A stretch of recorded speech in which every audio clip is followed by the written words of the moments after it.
mapokezi ya kufana katika kaunti ya Kisumu ambapo aliweza kulakiwa na viongozi mbalimbali wa siasa na vile wa kidini.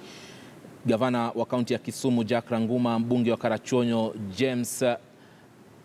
James Rege na seneta mteule Joy Gwendo walikuwa miongoni mwa viongozi ambao waliomkaribisha Rais Kenyatta. Mamia ya watu walifurika katika barabara za jiji la Kisumu kutoka uwanja wa ndege hadi katikati mwa jiji ambapo walimkaribisha kwa vifijo, ila baadhi walilalamikia kupanda kwa gharama ya maisha.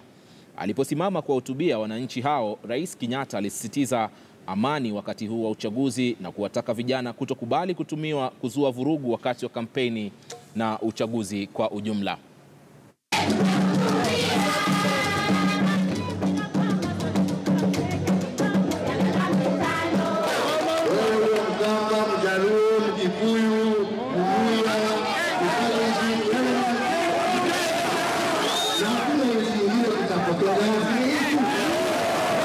Kwa hivyo tukiomba tuwe na amani, wananchi wapate nafasi